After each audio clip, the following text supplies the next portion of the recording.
인사마비 계절 가을이 조금씩 뒷걸음질 치기 시작하면서 아침 저녁 기온이 제법 쌀쌀하게 느껴지는 11월입니다. 하지만 여전히 올려다보는 하늘색은 눈이 부시게 푸르른데요. 지난 한 달 미처 하늘 한번 쳐다볼 새 없이 바쁘게 달려오셨다면 지금 방송을 들으시는 이 순간만이라도 잠시 11월의 하늘을 마음껏 눈에 담아보시는 건 어떨까요?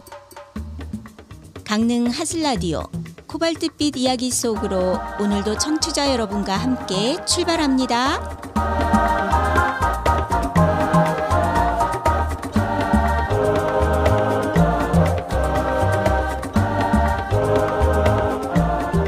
먼저 오늘 함께 하실 분들 인사 나눠보겠습니다. 안녕하세요. 안녕하세요. 강릉에서 행복한 에비타. 강릉을 사랑하는 동쪽숲. 그리고 저는 행복을 노래하는 신앙송가 양순입니다. 11월의 주제는 강릉의 명소, 그곳이 품은 빛나는 이야기입니다. 강릉은 천혜의 자연환경과 인위적 조형물이 자연스럽게 조화를 이루며 만들어진 아름다움이 실로 감탄을 자아나게 하는 곳입니다. 오늘은 예양의 강릉이 품고 있는 지극히 아름다운 여러 곳 중에 특히 빛나는 이야기를 품고 있는 7곳을 소개해드리려고 하는데요. 물론 이들 중에는 이미 널리 알려진 곳도 있지만 덜 알려지거나 생소한 곳도 있어서 아, 그렇구나 하실 장소도 분명 있을 겁니다. 그럼 지금부터 이야기를 시작해 볼까요? 네, 제가 첫 번째로 우리에겐 너무도 친숙한 오죽헌에 대해 이야기할게요. 네, 오죽헌 하면 우리나라 화폐에 등장한 신사임당과 율곡이 두 분이 태어난 곳이죠? 네, 그렇습니다. 바로 맞추셨어요. 네, 세계 최초로 화폐 모자가 함께 등록된 이런 것도 매우 특별하고요. 네, 그렇습니다. 오죽헌 입구부터 이를 알리는 기념물이 서 있어서 바로 알 수 있죠. 5,000원권엔 율곡 2위가, 5만원권엔 신사임당 초상이 실려 있죠. 지난 10월 26일엔 오죽헌에서 제61회 율곡 2위 선생제가 열려서 향교별 여러 유림들이 참석하셔서 성대히 치러졌어요. 오죽헌에는 율곡의 영정을 모신 사당인 문성사와 율곡이 태어난 몽룡실과 율곡의 유품 소장각인 어제각, 그리고 율곡 기념관과 율곡 일가의 유품 전시관 등이 있어요. 더불어 오죽헌은 한국 주택 건축 중에서 가장 오래된 건물로 건축학적인 면에서도 가치 있는 곳으로 평가받고 있거든요. 조선 중기의 목조 건물로 보물 제165호로 지정되어 있고요. 이 건물은 조선시대 양식으로 정면 3칸, 측면 2칸으로 이루어져 있어요. 네, 저도 그곳을 볼 때마다 상당히 단단하고 잘 지어진 집이란 것이 느껴졌었거든요. 그렇죠. 네. 정말 단단하게 보여요. 전 특히 다른 곳보다 어제각에 관심이 쏠렸는데요. 어제각은 1788년 정조 임금이 율곡이 어렸을 때 사용하던 벼루와 친필로 쓴 경몽, 요결이 오죽헌에 있다는 걸 아시고 그것을 직접 보시고 벼루 뒷면엔 율곡의 위대함을 찬양하는 글을 새기고 책에는 소학의 첫걸음이란 머리글을 지어서 붙이도록 한 후에 잘 보관하라고 돌려보내셨대요. 그래서 당시 강원도 관찰사 김재찬이 이를 보관할 수 있는 집을 지었는데 그게 바로 어제각이래요. 네, 또 어제각 내부에 있는 편액의 어자는 조금 위로 써진 것을 볼 수 있는데 이는 임금을 공경하는 그런 뜻이라고 하네요. 아, 그게 위에 그렇게 올라가 있군요. 네네. 어자가. 저는 몰랐어요. 확인해 봐야겠어요. 네. 네.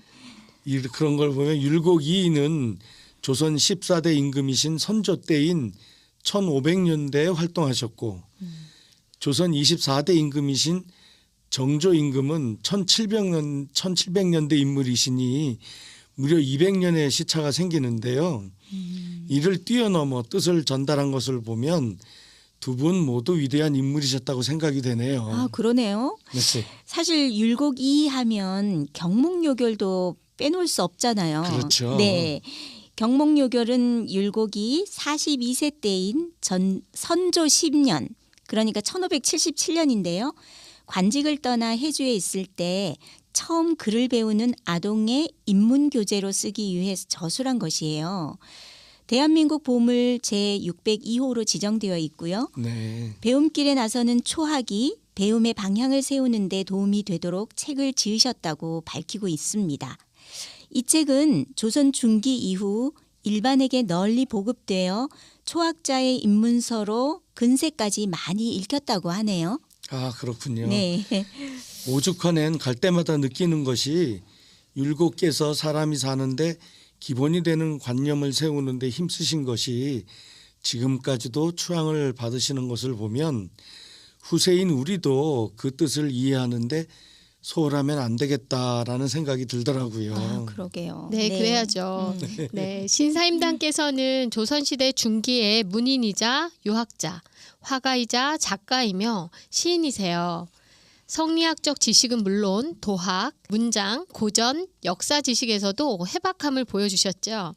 심지어 십자수와 옷감 제작에도 뛰어난 능력을 보여주셨고요. 아, 네, 당대에 뛰어난 인물임에 틀림이 없지요. 그러네요. 네, 더욱이 남존여비라고 하는 조선시대의 굳건한 여성상을 보여주신 것으로 평가됩니다. 네, 여기까지 오죽헌에 대한 이야기였어요. 네, 제가 그 다음으로 말씀드릴 것은 허균 헌화설원 기념공원이에요. 이곳이 왜 선정되었을까? 이곳을 선정한 이유 짐작이 혹시 되시나요? 제가 말씀드려 볼게요. 네. 허균은 조선시대에 널리 읽힌 한글 소설인 홍길동전의 저자라는 건 다들 잘 아시죠? 네. 난설원 허초이는 한국, 중국, 일본 3국의 시집이 발간된 최고의 여류 문인이기 때문이에요. 네, 맞아요. 네. 예, 홍길동전의 저자가 허균이 맞냐? 원본이 정말 한글 소설이냐? 이런 학계의 논란이 있었지만 저자만큼은 허균이 맞다는 쪽으로 결론이 나는 모양새예요. 원문이 한글이냐는 어떻든 간에 한글로 된 판본이 널리 읽힌 것은 분명하니까요. 그렇죠. 헌안설원은 당시에 삼국에서 동시에 시집이 발간된다는 것이 결코 쉽지 않은 일이죠. 더군다나 삼국 모두에서 칭송받았다는 사실이 더 대단하죠. 너무너무 대단하죠. 네, 그렇죠. 네. 정말 엄청난 일이죠. 네네. 허균의 문학적, 사회적 성향을 보면 적서 차별의 부당함과 부패 관료를 규탄하는 글을 여러 편 남겨서 사회 비판적인 인식을 보여주었고 아울러 개혁 방안도 제시했었어요. 내정 개혁을 주장한 그의 이론은 원시 유교 사상의 바탕을 둔 것으로 백성들의 복리 증진을 정치의 최종 목표로 삼아야 된다고 했네요. 특히 도드라지는 것은 육아임에도 유교 사상에 얽매이지 않는 경향을 보여서 두고두고 정치적으로 고난을 겪은 빌미가 되었기도 했고요. 많이 힘들었을 거예요. 그때 네. 당시에. 네, 그랬을 것 같아요. 그럼에도 당시 이단으로 지목되었던 불교와 도교, 노장 사상에 대해서도 공부를 함은 물론 사상적으로도 깊이 빠져들었다고 하네요. 그러니까요. 지금의 기준으로 보면 상당히 개혁적이고 진보적인 성향을 가진 분이셨어요. 그런 것 때문에 결국 역적으로 모진 최후를 맞게 되죠. 그 바람에 그분의 저술물들이 대부분 소각되는 안타까운 일이 벌어졌는데요. 그럼에도 자신의 최후를 직감한 허균은 주요 저술서인 성소부부고 등등과 수집된 귀중한 수천 권의 책을 아들이나 딸, 손주에게 맡겨서 화를 피할 수 있게 되었다고 해요. 아, 정말 다행인 거죠? 그렇죠. 네. 네, 그래서 저희들이 볼 수 있고. 네, 네. 그러니까요. 허균의 문학적 고찰에 소중한 자료와 귀한 가치가 있는 책들이 후세에게 귀중한 자료가 되었을 것 같습니다. 네. 허균은 우리나라 최초의 사설 도서관으로 평가되는 호서 장서각을 세우기도 했죠. 당시엔 소중한 책들은 중앙에 있는 도서관에 보관되고 제한된 일부 특권층만이 활용할 수 있었던 시대였잖아요. 네, 네, 그걸 그렇죠. 생각하면 지금의 도서관 같이 일반인들에게 귀한 책들을 대여해 주던 도서관이라고 하니 정말 대단한 업적 아닌가요? 네, 정말 대단한 거죠. 대단하다고 생각해요. 네. 네. 허균은 광해군 때 명나라 사신으로 맹활약하면서 귀중한 책들을 수집하여 국가에 기여하였고 그 덕에 공로를 인정받아 승진도 했다고 하네요. 아, 네, 아마도 그 덕에 귀한 책들을 수천 권 소장할 수 있었다고 생각이 들고요. 그럼 제가 난설원 호초에 대해 이번엔 얘기해 볼게요. 네. 네, 난설원은 조선 중기의 대표적인 문인의 한 사람이고요. 300여 수의 시와 기타 산문, 수필 등을 남겼고 현재 213수 정도가 전해진다고 해요. 아울러 서예와 그림에도 능통했고요. 좀 더 자세히 설명해 볼게요. 난설원 사후 18년째 되던 해인 1606년 난설원 작품 일부를 동생 허균이 명나라의 시인인 주지번에게 주어서 중국에서 시집 난설원 집이 간행되어 격찬을 받았어요. 1711년 분다이아 지로에 의해 일본에서도 간행되어 당대의 세계적인 여성 시인으로 명성을 떨치게 되었죠. 그녀의 시는 평범하지 않은 자신의 삶을 겪으면서 섬세한 필치와 애상적 시풍의 특유의 영역을 이룩했다는 평가를 받으며 이제는 많은 사람들에게 읽히고 있죠. 네, 맞아요. 저도 읽었다니까요. 한시. 네. 네. 그러고 보면 동생인 허균이 누나를 위해 많은 일을 했어요. 정말. 그랬죠. 네. 소실될 시를 보존하고 소실된 것은 복원하고 난설원에 자식을 잃고 쓴 시를 보면 마주한 어처구니 없는 그 상황을 거부코자 하는 마음과 받아들일 수밖에 없는 어미의 가슴 속 상실감이 절절히 표현된 것이 눈물을 짓게 하더라니까요. 네. 그 시가 곡자라고 네. 제목이 붙어서 예. 아 그래요. 많은 저도 한번 사람들이 읽어봐야 되겠는데. 가슴 아프게 읽죠. 그 네, 시를 생각만 읽을 때. 해도 네. 너무나 슬프죠. 음. 네, 기념공원은 남매의 생가와 기념품집, 전시회장, 차를 즐길 수 있는 다방, 솔밭 산책로 등 주변 자연과 잘 어울리는 구성이 정말 아름다워요. 특히 향기로운 차 한 잔과 함께 난설원의 시상을 떠올리며 깊이 공유하는 감성적 사치를 누릴 수도 있고요. 네, 맞아요. 솔밭길을 걸어서 기념공원에 들려 따뜻한 차 한잔 하면서 두 남매를 떠올리며 시를 음미하는 것은 정말 어떤 것으로도 대신할 수 없는 그런 특별한 감정을 느끼게 되는 것 같아요. 네, 정말 100% 동의합니다. 네. 네. 두 분 혹시 네. 허균이 한국 최초로 음식 평론서도 남긴 것 아시나요? 아, 그런 것도 있었어요? 네, 몰랐네요. 네. 네. 1611년 광해군 3년 되던 해에 허균이 지은 성소 부부고에 들어있는데요. 성소 부부고 제26권으로 도문대작이에요. 아, 도문대장. 네. 네, 그건 들어봤어요. 네. 네. 허균이 전라도 함열로 귀양가 있던 시기에 저술한 것인데요. 유배지에서 거친 음식만 먹게 되자 이전에 먹었던 맛있는 음식을 생각나는 대로 젖을 했대요. 그래서 도문은 소나 돼지를 잡는 푸죽간의 대문이고 대작은 크게 씹는다는 뜻이어서 이 제목은 현재 먹을 수 없는 고기를 생각하며 푸죽간 문을 향해 입맛을 다신다라는 뜻이래요. 아, 얼마나 드시고 싶었을까요? 네. 이 책에 등장하는 특산물 중에는 현재 사라졌거나 식재료로 이용되지 않는 것들도 많다며 조선 중기 우리 음식 문화의 실상을 알려주는 정말 귀중한 자료라고 전문가들이 평가한대요. 아, 그렇군요. 저 아까도 말씀드렸지만 이 도문대작이라는 말을 들어보긴 했거든요. 네. 근데 사실 그냥 흘려들었었어요. 근데 그게 푸죽간 문을 향해 입맛을 다신다라는 그런 뜻이었군요. 재밌죠. 네. 네, 상상해 가면서 얼마나 네. 어떤 마음이었을까 하는 생각이 드는데요. 이번엔 제가 매월당 김시습 기념관에 대해 말씀드릴게요. 매월당 김시습은 우리나라 최초의 한문 소설인 금오신화의 저자이고요. 단종 폐위에 반대하는 생육신의 한 사람이세요. 네. 이러한 김시습의 고매한 얼과 문학사상을 선양하기 위해 2007년 6월 15일 기념관을 개관했고요.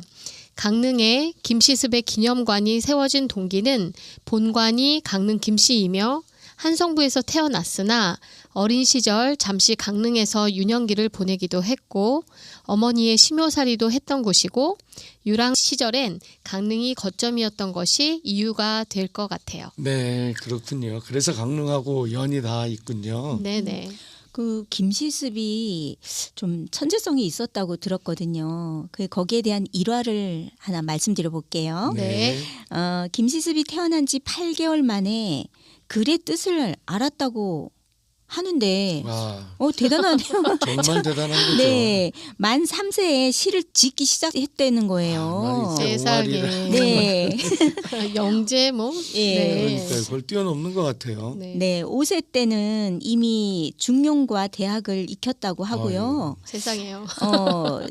그러다 보니 세종대왕이 친히 5살 난 김시습을 부르셔서 시를 짓게 하였다고 해요. 아, 5살에 과연 시를 짓는다는 게 상상이 되세요? 그런 말이죠. 근데 이때 5살 아이로서는 도저히 생각지도 못하게 훌륭한 시를 지어냈는데 그의 재능에 흡족했던 세종께서 비단 50피를 상으로 주셨어요. 아, 그리고 이 비단을 모두 혼자 가지고 가라고 했대요. 아이고 이런. 예, 그랬더니 이 김시습이 비단의 끝을 서로 묶어서 질질 끌면서 갔다는 이야기가 전설로 전해지고 있어요. 그 정도로 영특한 천재였다는 이야기겠죠? 네, 그 시절에 임금께도 소문이 알려질 정도였으면 정말 네. 대단하신 거죠. 네, 그러게요. 예. 네, 그런데 그 뒤로 과거를 준비하던 중에 계유정난으로 수양대군의 왕이 찬탈 소식을 듣고는 보던 책을 모두 불사르고 벼슬길도 포기하고 눈설, 봉우리 잠, 설잠이라는 법명으로 승려가 되었다고 해요. 아, 그러셨구나. 네, 그래서 21살부터는 전국 각지를 유랑하면서 민초들의 삶을 직접 보고 겪으면서 많은 시를 남겼는데 매월당 시사유록에 그때 시편들이 수록되어 있고요. 아, 네. 생육신으로 평생 벼슬길에 나서지 않고 시대와 불화했던 지식인으로 고결한 인품과 굳센 지조는 후세의 길이 존경받았을 텐데요.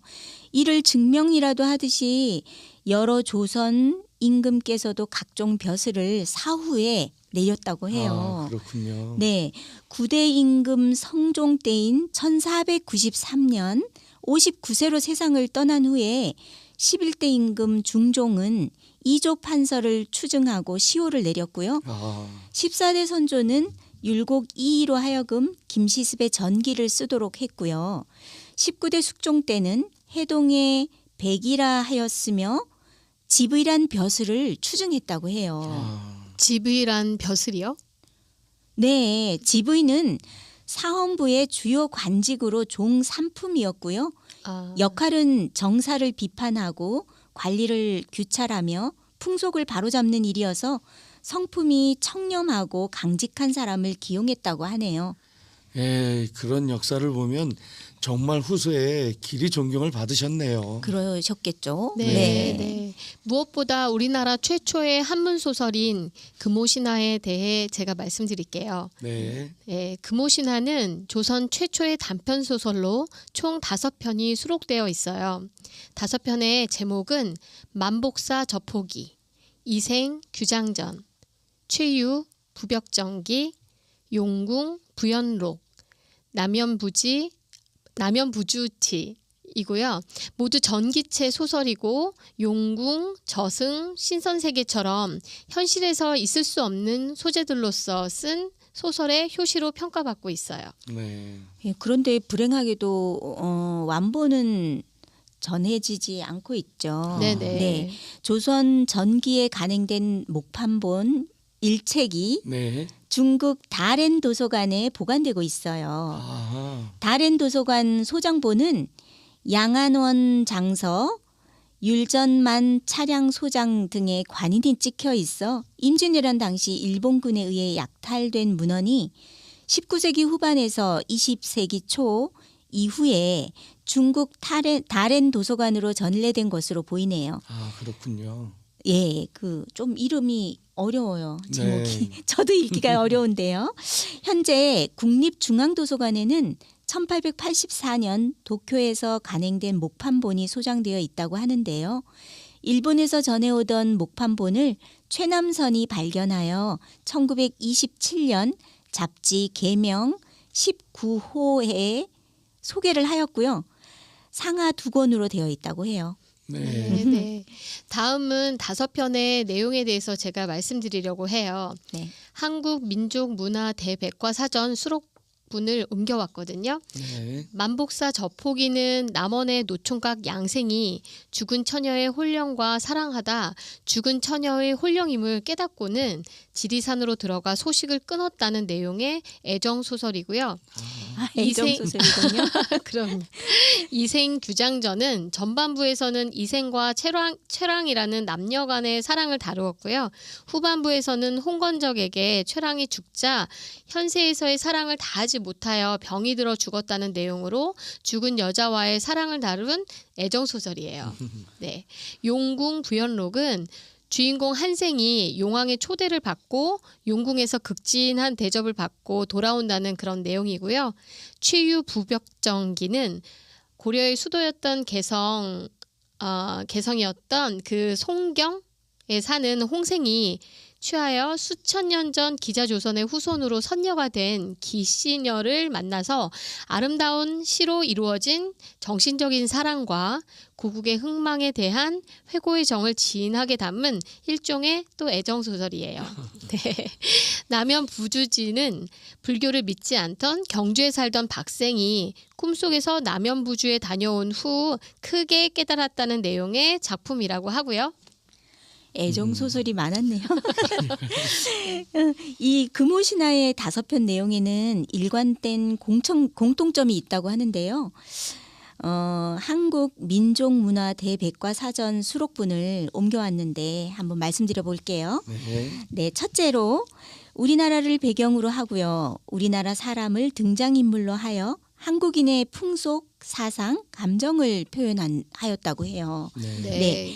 그리고 둘째로 소재와 주제가 특이한 관계로 결합되어 훌륭한 문학적 가치를 발휘하고 있고요. 소재에 귀신, 염왕, 용왕, 염부주, 용궁 같은 비현실적인 것이 많은데 이러한 소재가 작품의 가치를 하락시키는 것이 아니라 오히려 주제를 효과적으로 부각시키는 구실을 한다고 해요. 아, 그렇군요. 네. 네. 그는 작품에서 귀신을 통해 귀신의 존재를 부정하고요. 아하. 별세를 통해 별 세계의 존재를 부정해서 궁극적으로는 현실적인 것의 의미를 더욱 생생하게 표현했다고 합니다.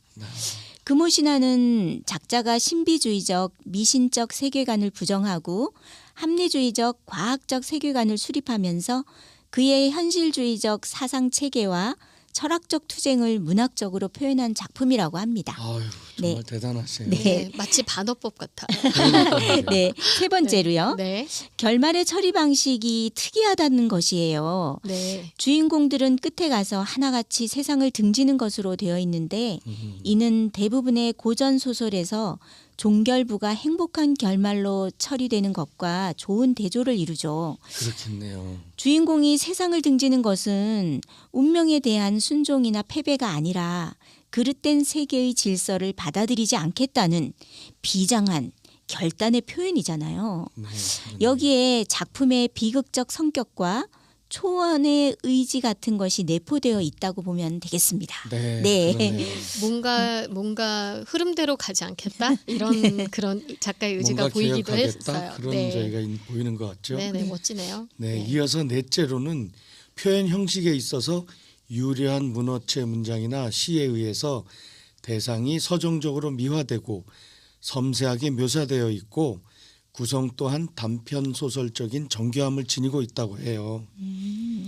다섯째는 시가 대량으로 삽입되어 있어서 인물의 심리와 분위기 표현에 독특한 효과를 낳고 있는데요. 시의 대량 삽입은 서정시가 국문학의 주도권을 장악하고 있던 조선 전기의 문학적 분위기를 반영하는 것이기도 하고요. 네, 여섯째, 이 작품은 작자의 생애와 아주 밀접한 관련이 있는 것으로 보인다는 거죠. 아, 그렇군요. 네, 작자 김시습은 학문적 능력은 탁월하면서 정치, 경제적 기반은 취약한 15세기 후반의 신흥 사류로서 현실과의 심각한 갈등 속에서 극히 불우하고 고독한 생애를 보냈는데 금오신화는 그러한 그의 생애와 아주 밀접하게 관련된 자서전적인 성격이 농후하다고 보고요. 한편 금오신화는 이른 시기의 소설인 만큼 소설 장르로서의 한계 또한 없지 않지만 그럼에도 불구하고 금오신화는 내용, 기교, 작가 의식에 있어서 훌륭한 문학적 가치를 지니고 있고요. 이론이 없는 바는 아니지만 한국 소설의 출발점을 이룬다는 점과 후대 소설에 지대한 영향을 주었다는 점에서 매우 중요한 문학사적 의의를 지니고 있다고 해요. 네, 아, 참 그렇구나. 엄청난 네네. 그 후세의 평가를 받고 있으세요. 네. 그러면 김시습 기념관의 위치는 선교장 부근에 있어요. 김시습 기념관에 그쵸. 대해서 네네. 잘 알려드릴게요. 네네. 이용 시간은 아침 9시부터 저녁 6시까지이고 12시부터 1시까지는 점심시간이에요. 휴무일은 매주 월요일과 화요일입니다. 특히 관심을 끄는 것은 기념관 안에 금오신화의 만복사 저포기에 나오는 저포놀이를 할 수 있는 공간이 있어요. 저포놀이는 뭐예요? 네, 저포놀이는 윷놀이와 비슷한데 조금 복잡해요. 실제로 조선시대 많이 즐겼던 놀이라고 하거든요. 방문하셔서 저포놀이를 해보시면 독특한 느낌을 느끼실 수 있으실 한번 거예요. 가봐야겠어요. 네. 그 가보기는 했는데 네. 이 저포놀이라는 건 미처 생각 못했거든요. 네. 한번 가서 신경 써서 봐야겠어요. 네. 아, 이번엔 굴산사지 당간지주에 대해 말씀드릴게요. 굴산사지 당간지주는 돌로 만든 우리나라 최대 규모의 당간지주로요. 통일신라 시대에 범일국사가 창건한 굴산사의 예터에 위치하고 있어요. 네. 일반적인 당간지주에 비해 워낙 크고 웅장해서 높이가 무려 5.4m나 되거든요. 아우, 5.4m 상상되세요? 엄청난 거죠. 1963년 1월 21일 대한민국의 보물 제86호로 지정되었고요. 현재는 강릉 구정면 학산리 1181번지에 위치하고 있습니다. 네. 네, 당간지주에 대해서 설명을 하면 절의 행사가 있을 때 절 입구에 당이라는 깃발을 달아두는데 깃발을 달아두는 장대를 당간이라고 하고 이 당간을 양쪽에서 지탱하는 두 돌기둥을 당간지주라고 해요. 사찰 앞에 세워지고 신성한 영역을 표시하는 역할을 하기도 했지요. 우리나라의 당간지주는 대부분 통일신라 시대 이후부터 발견되고 있다고 해요. 아, 네. 그렇군요. 네. 굴산사지 당간지주의 생김새를 자세히 알려드리면 두 지주의 사면은 아무런 조각이 없고요.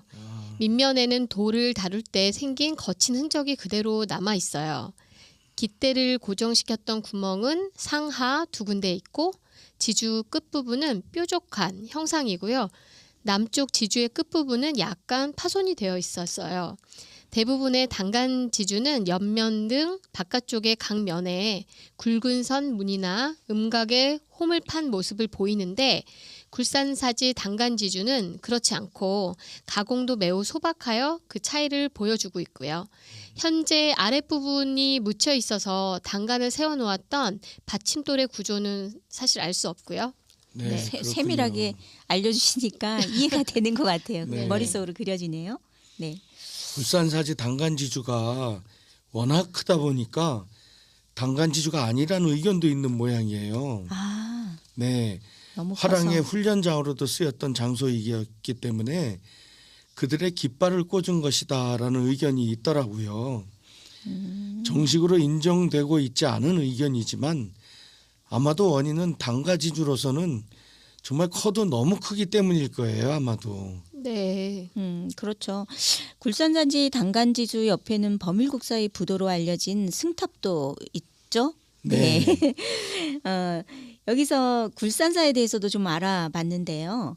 굴산사는 범일국사가 당에서 선법을 전해받고 847년 귀국하여 강릉 사굴산의 굴산사를 창건하였대요. 아, 예, 특히 2002년 태풍 루사로 인해 굴산사지 동쪽 앞을 흐르던 어단천 네. 어단천 아시죠? 네. 그 어단천이 범람해서 절터의 중심부가 유실되면서 여러 건물지의 주춧돌과 축대, 기와편들이 다수 발견돼서 강원문화재연구소에서 긴급 발굴 결과 규모가 동서 140m, 남북 250m 규모로 대략 파악되었는데요. 여러 유물도 나와서 사적지로 지정이 되었어요. 아, 작은 네. 규모는 아닌 듯 싶어요. 네, 너무 네, 그러네요. 넓죠. 네. 네. 여기서 통일신라 시대 불교사를 보면 선종이 전래되기 시작해서 신라 말기와 고려 초기에 걸쳐서 전국의 선종의 9파인 구산 선문이 형성되었대요.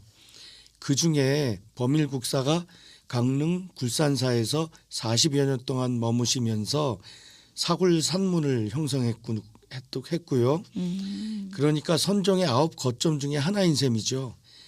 그런데 굴산사에 대한 기록은 조선시대에 접어들면서 기록이 사라져가지고 아마도 이때 폐사되지 않았나 추측이 된대요. 아, 그렇군요. 이렇게 대한민국에서 가장 큰 단간지주인 굴산사지 단간지주에 대해 알아봤는데 다음은 동쪽 숲님께서 강릉 주문진 등대 그것에 대해서도 좀 소개해 주시겠어요? 네, 그렇게 하겠습니다. 음. 주문진 등대는 100년 역사를 가진 강원도의 첫 번째 등대이고요. 동해안 연안에서 처음으로 무선 표지국을 운영한 등대예요. 해수욕장과 항구 사이에 있고요. 바로 도로 옆에 있어요. 정확한 위치는 강릉시 주문진읍 옛 등대길 24의 7이고요. 등대로 오르면 동해바다가 아주 넓게 펼쳐지고 일출이 정말 아름다운 곳입니다. 연중 무휴이고요. 이용 시간은 아침 6시부터 저녁 6시까지, 겨울철엔 아침 7시부터 저녁 5시까지예요. 입장료는 무료, 주차도 무료예요. 주문진항에서 걸어서 7분 거리밖에 안 됩니다. 저 네. 여기 몇 번 가봤어요. 네, 아, 그러셨어요? 좋지요. 정말 좋아요. 네. 아, 저는 바다를 가보지는 내려다보는. 못했는데 네.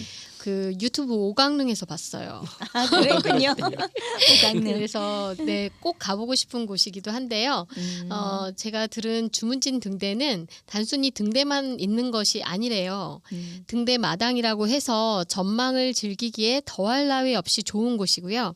이곳은 2002년에 등대 종합 정비를 해서 해양 문화 공간을 만들었다고 하고요. 네. 3층에 오르면 의자도 있고 바다를 바라보기가 너무 좋다고 해요. 아울러 바다의 수호신이란 조각 작품이 등대 앞에 서 있고 이는 2008년 7월 안택규 작가님이 만드신 작품이래요. 네, 바다를 배경으로 한 주문진 시내 풍경도 완전 압권으로 보이더라고요. 네, 정말 그렇게 압권이에요. 보입니다. 네, 꼭 가볼게요. 이리로 봐도 바다 쪽을 봐도 좋고 네. 또 시내 쪽을 봐도 좋고 아, 네. 네, 정말 아름다운 풍경을 거기서 시 한 편을 써볼까요? 네. 푸른 하늘과 푸른 바다를 한눈에 볼 수 있는 곳이라고 보면 되겠습니다. 꼭 네. 가봐야 되겠어요. 그럼 네. 제가 주문진 등대의 역사적 가치를 한번 조명해 볼게요. 네. 1918년 완공된 강원도 최초의 등대예요. 100년이 아까 말씀하셨듯이 100년이 넘었다고 하죠. 네. 한국 전쟁 때 파손되었었는데 1951년 다시 복구를 했어요. 벽돌로 지어진 등대는 한국 근대식 등대 초기 모습을 잘 나타내고 있어서 그 역사적 가치가 높다고 평가되고 있습니다. 최대 직경 3m, 높이는 10m로 외벽은 100세개 석회 몰탈로 마감되었고요. 벽돌을 점토를 이용하여 만들었어요. 등대 외벽에는 6.25 전쟁 당시 총탄의 흔적이 그대로 남아있는 것도 또 특징이라고 합니다. 아, 네. 가슴 아픈 네. 흔적이네요. 흔적이 그렇죠? 남아있네요. 그대로. 네. 주문진 등대는 점등 당시엔 석유 등으로 홍색과 백색 불빛을 교대로 비추었대요. 6.25 전쟁으로 파손된 것을 1951년 전구를 쓰는 등명기로 바꾸었고요. 2004년 12월에 국산 개발품인 회전식 중형 등명기로 교체를 해서 광달거리 37km, 20해리 되는 거고요. 15초 주기로 빛을 보내고 있죠. 지금도 주문진 지역 해로를 안내하기 위해 열심히 운영 중에 있고요. 또 주문진 등대는 무선 표지로서 1962년 무선 표지국을 설치했고 2000년 6월 위성 항법 정보 시스템을 설치 운영해서 정교한 위치 정보를 제공하는 등 해상교통 안전 시설로서의 역할을 지금껏 수행해 오고 있습니다. 와, 그렇군요. 역사가 대단한데요. 진짜 네. 그러네요. 등대가 네. 이렇게 예. 오랫동안 지금도 예. 지금도 하고 있다뇨. 그러고 보니까 일제 강점기의 암울한 시절에 만들어져서 6.25 전쟁의 흔적을 그대로 몸에 지닌 채 100여 년을 묵묵히 주문진 앞바다를 지키고 있는 주문진 등대는 이제 여러분들과 늘 함께하는 우리와 가장 친숙한 등대로 남게 될 것이에요.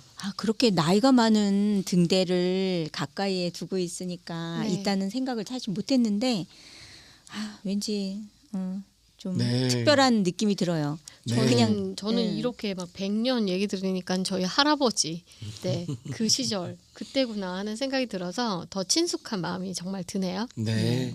그런 마음에다가 풍경도 아름답고 아주 압권입니다. 네. 도시락 싸서 가면 너무 좋을 것 같아요. 네. 한번 가죠. 네. 네, 다음에 이번에 소개할 곳은 한국 불교계 최초로 세운 유치원이에요. 금천 유치원입니다. 1923년에 강릉 포교당 병솔로 개원했고요. 2023년 바로 내년이면 개원 100주년이 되는 역사 깊은 불교계 유치원이에요. 여기도 100년이요? 100주년. 여기도 네. 100년. 우리 100년이 뭐 자연스러운데요. 이렇게. 계략이래요. 네. 예. 금천은 비단으로 수놓은 하늘이란 뜻이고요. 먼저 아쉬운 소식부터 전해야겠는데요. 내년이면 개원 100년이 되는 금천 유치원이 올해 아쉽게도 폐원이 되었다네요. 세상에 99년을 100년이나 해왔는데요. 된다는 소리를 그러니 말이죠. 아쉽다. 듣자마자 네, 네. 아쉬워요. 폐원이 됐다니 이유가 네. 있겠죠. 네, 여기엔 네. 여러 원인이 있겠지만 근본은 아이들 감소에 의한 유치원생 부족이 그 근본 원인인 듯 싶어요. 어쩌 피할 수 없는 일이죠. 어린이들이 네. 줄어드니까. 네, 정말 아쉽네요. 하지만 금천 유치원의 역사에 대해 조명할 필요성은 또 있겠죠.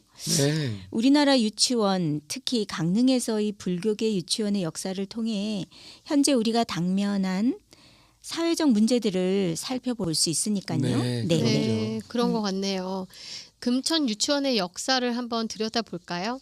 금천 유치원은 1923년 5월 1일 당시에 강원도 불교 3대 본산인 월정사, 금강산, 유점사와 건봉사가 공동으로 강릉 금악동에 자리한 포교당에서 병설 유치원을 건립하기로 결의함으로써 빛을 보게 되었다고 해요. 관련 시설을 갖추고 7월 27일 정식 인가를 받아서 7월 29일에 문을 열었어요. 그리고 1920년대 일제 강점기 당시에는 교육 구국주의 정신으로 전국에 유치원이 생기기 시작을 했고요. 금천 유치원도 같은 정신으로 불교 포교와 교육 구국주의를 염원하면서 생겨났다고 보여져요. 금천 유치원의 원생이 62명으로 처음에 출발했다고 해요. 유치원의 운영은 월정사 등 지역 사찰들의 지원으로 가능했고요. 네. 이 같은 사실은 1927년 9월 월정사 본 말사 주지들이 임시총회를 열고 유치원의 각 말사에서 경비를 부담하기로 결의했다는 기록에서 확인할 수 있었어요. 기록에 따르면 개원 다음 해엔 교사가 1인에서 3인으로 늘었고요. 많이 늘었네. 아동도 62명에서 99명으로 늘었다고 해요. 와, 많이 네. 늘었다. 금천 유치원은 강릉 포교당 법당 옆에 건물을 지어서 원사로 사용했고요. 6.25 때 한 차례 이전한 후 1989년 현재 새 원사를 완공하면서 오늘에 이르고 있어요. 최초의 불교 유치원답게 어려서부터 불심을 키워 자비로움을 실천하게 한다는 데 교육의 목적이 있고요. 그리고 첫 입학 때 취학을 앞둔 아동을 갑조, 그보다 어린 아동들은 을조로 구분해서 한 교실에서 가르쳤대요. 갑조, 울조. 생소한데요. 유치원에 대한 기록이 상세히 남아 있어요. 지금과는 다르게 3학기제로 운영되었고 취학을 앞둔 갑조의 아동들은 유희, 창가, 수공, 조선문과 일본문을 배웠대요. 학자들은 이때 조선문과 일본문을 동시에 교육한 배경을 부모들의 높아지는 향학열에 비해 진학의 문턱이 높았던 보통학교 입학을 위한 준비 과정으로 풀이하고 있대요. 그리고 특히 금천 유치원에 자세히 남아있는 기록들을 통해서 당시 교육 분위기를 파악할 수 있는데요.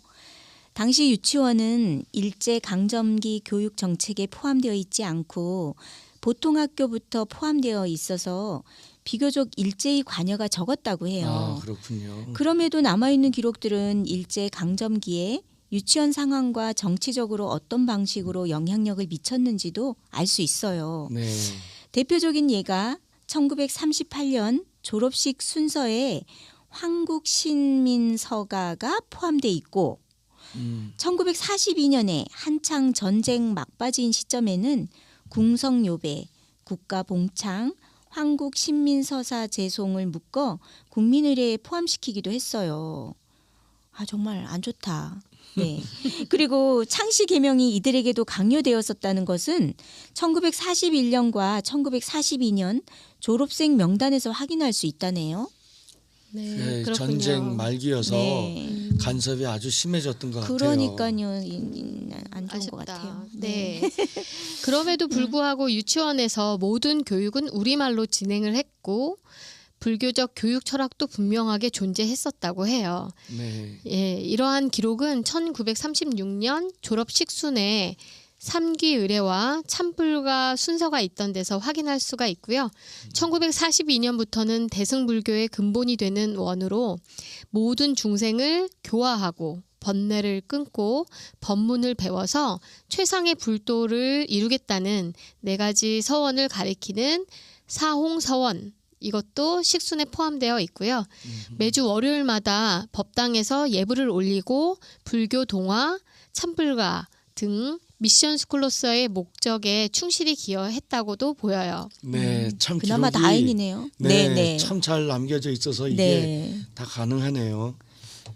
이렇게 고난의 시절을 헤쳐왔음에도 현재 금천 유치원이 폐원하게 된 것에는 여러 가지 이유가 있겠죠. 네, 그렇겠죠. 네, 대표적으로 가장 현실적인 재정 문제와 유아 공교육 확대에 따른 사립 유치원 문제 등등 많은 것이 있겠죠.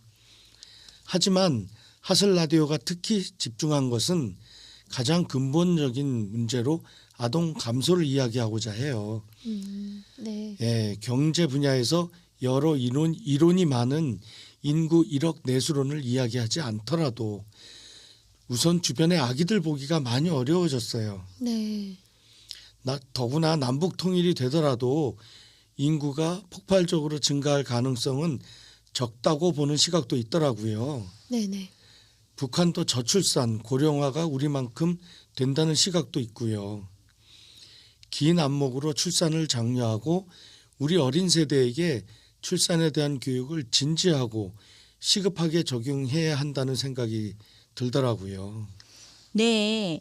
아이를 낳지 않는 이유 중에 육아에 대한 경제적 부담이 크게 작용하는 면도 있잖아요. 네, 그런 것 같아요. 이런 문제에 대한 부담이 크게 경감되는 것이 실제로 느끼도록 그렇게 해야겠죠. 네. 그리고 보다 근원적인 문제로 육아에 대한 부담 때문에 아예 출산을 기피하는 경우도 느는 것 같아요. 맞아요. 네, 출산과 육아에 대한 바른 인식을 심어주는 제도적 조치와 함께 그 인성 교육도 적극 추진해야 될 거라고 생각이 들고요. 네, 네네. 맞아요. 진짜 많은 공감이 가요. 네네. 뭐 캐나다도 보니까 이민 정책을 또 대폭 하는 이유도 이렇게 아이들이 없기 때문이다라고 하더라고요.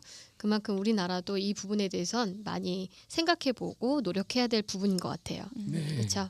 네. 그리고 이제 보헤미안 커피 전문점 카페 아시죠? 네, 그 알죠. 카페에 대해서 얘기를 해볼까 해요. 네, 보헤미안은 우리나라 1세대 바리스타 중 한 분인 박이춘님께서 운영하는 카페죠. 네. 네, 이 박이춘님은 강릉을 커피 도시로 육성하는 데 크게 기여하신 그런 분이기도 하고요. 맞습니다. 우리나라 대중커피의 시작점으로 가보면 일서삼박이라는 커피 장인이 등장하는데요. 일서는 1980년대 고 서장달 선생, 삼박은 1990년대 고 박원준 선생과 박상홍, 박이추 선생을 말해요. 이 중 현역으로 활동하시는 분은 박이추 선생이 유일하시죠.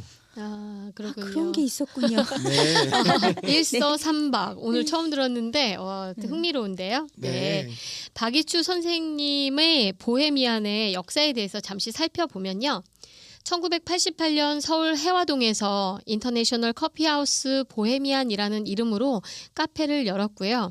2000년에는 강릉으로 터를 옮기셨대요. 아, 그때부터 시작되셨군요. 네, 강릉에서. 네. 그 이후로 그를 따라 커피를 배우려는 후배들이 줄을 이었고요. 그 결과 강릉 안목에 커피 거리가 조성되기도 하고 강릉 전체에 1000여 개의 커피 전문점이 자리를 잡았고요. 명실공히 강릉은 전국의 유일한 커피 도시로 육성되는데 그렇게 크게 기여하게 된 거죠. 네. 아유, 정말 그러네요. 또 매년 왜 10월에는 강릉 커피 축제도 열리잖아요. 네네. 이번 14회 때는 무려 35만여 명이 다녀갔다는 공식 발표도 있었죠. 맞아요. 네, 엄청 많죠. 35만 명. 너무 어마어마한 대단하죠. 숫자죠. 네네. 네네. 네, 아마도 코로나로 제한적이었던 그런 행사들이 이제 오픈이 되면서 이런 관심이 더 높아져서 많이 방문하신 것 같아요. 네. 그럼 아까 카페 이름이 보헤미안이잖아요. 네네. 근데 이름에 혹시 뜻이 있겠죠? 네네. 네. 예, 박이추 선생님께서 직접 밝힌 내용을 참고해서 말씀드리면 보헤미안은 세속적인 행동 규범을 따르지 않고 자유분방한 생활을 추구하는 사람이나 그런 삶의 양식을 일컫는 단어인데요. 무언가에 억압되지 않고 끊임없이 생동하여 무에서 유를 창조하는 그런 행동이라고 할까요? 네, 항상 자신을 당금질하고 앞으로 나아가자는 그런 의미를 담았다고 하셨대요. 결국 미래에 대한 도전과 개척 정신을 담고 있는 그런 이름이죠. 너무 네. 좋은 의미가 있네요. 네, 몰랐는데. 네. 그 중에서 특히 관심을 끄는 말씀이 맛있는 커피를 만들기 위한 비법은 사람이다라고 밝혔다는 내용인데요. 초기에는 기술에 정말 집중을 했지만 세월이 갈수록 기술의 한계를 느꼈고 결국 오랜 경험 끝에 얻은 답은 바로 사람이었다고 해요. 아마도 주는 의미도 받는 의미도 사람이 중심이라는 뜻이겠죠. 커피를 만드는 것도 사람이고 마시는 것도 사람이니 좋은 마음으로 커피를 만드는 커피가 맛이 있고 좋은 기분에서 마셔야 맛도 있다는 것이겠죠. 네, 네. 강릉 커피 하시는 그런 로스터도 이 이야기를 하더라고요. 네. 청년인데 네. 아마도 이런 생각들이 이렇게 이어져 내려오는 것 같네요. 네. 그런가 봐요. 정말. 네네. 네. 그럼 보헤미안에 대한 안내 말씀 드려볼게요. 강릉에는 세 곳의 보헤미안이 있는데요. 연곡에 있는 보헤미안 박이추 커피 본점, 사천에 있는 보헤미안 로스터즈 박이추 커피 공장, 교동에 있는 보헤미안 경포가 있어요. 이 중에 박이추 본인이 직접 핸드 드립하는 곳은 본점이고요. 월, 화, 수는 휴일이고 목요일과 금요일은 아침 9시부터 저녁 5시까지, 토요일과 일요일은 아침 8시부터 저녁 5시까지 문을 연다고 합니다. 네. 연세가 사실 있으신데 아직까지 직접 핸드드립 하시고요. 그러다 보니 손목이 또 편치 않으신가 봐요. 그래서 또 영업일은 또 자꾸 줄어드는 것 같고요. 내내 건강하셨으면 좋겠어요. 네, 정말 예. 그렇습니다. 경포점은 아드님이 운영하신다고 하더라고요. 네. 네네. 강릉에 이렇게 오시면 1세대 바리스타로 현역으로 직접 내리시는 그런 핸드드립 커피를 경험해 보시기를 추천드립니다. 단 커피의 맛에 대한 평가는요, 어디까지나 개인 취향입니다. 네, 그렇습니다. 마시러 가봤으면 좋겠어요. 네. 네, 오늘 커피 생각 진짜 나네요. 이렇게 오늘 우리 강릉의 명소에 대한 이야기 나눠봤는데요. 강릉에 살면서도 그동안 모르고 있었던 것들을 새롭게 알게 된 참 유익한 시간이었어요. 왠지 강릉에 살고 있다는 게 더 뿌듯하기도 하고 점점 더 강릉을 사랑하게 되겠구나 싶은데 두 분은 어떠세요? 네, 저는요, 강릉에 이렇게 이주해서 온 지 5년째 이렇게 됐는데도 모르는 곳이 참 많네요. 강릉에 대한 관심이 많은 편이니까 앞으로 더 관심을 갖고 많이 찾아다니며 그 장소와 그 의미를 생각해보는 시간을 갖고 싶어요. 네, 그럼 좋겠네요. 네, 저는 강릉은 천혜의 자연 환경과 인위적인 여러 문화재나 보물들이 정말 잘 어울려서 멋진 조화를 만들어낸다고 생각하는데요. 네. 이런 깜놀한 이야기까지 가지고 있는 것을 이번에 확인한 것도 참 많았어요. 저도. 네.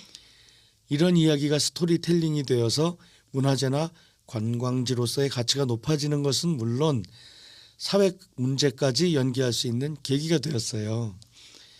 그래서 우리 하슬 라디오가 더 열심히 해야겠구나라고 느꼈습니다. 왠지 이렇게 뭐라 그래야 되죠? 이게 마음이 아주 부자가 된 느낌이 들어요. 네, 저도 오늘 그렇습니다. 저도 이렇게 강릉에 사는 게 정말 행복하다 이런 생각이 드네요. 그러게요. 네. 그럼 우리 다음 달은 네. 그동안에 지금 저희가 1년 가까이를 해왔잖아요. 방송을. 네네. 뭐 열심히 우리가 배우면서 했기 때문에 부족한 것도 많았고 또 새롭게 알게 된 거 공부도 많이 됐잖아요. 네네. 그 좀 돌아보는 시간을 가졌으면 좋겠어요. 12월은 좋아요. 그런 네. 시간 한번 가져보도록 네, 할까요? 그 시간 네. 필요한 것 같아요. 네. 네. 그럼 우리 그 시간을 기대하면서 이만 인사드리기로 하겠습니다. 지금까지 강릉에서 행복한 에비타. 강릉을 사랑하는 동쪽 숲 행복을 노래하는 신앙송가 양순이었습니다. 감사합니다.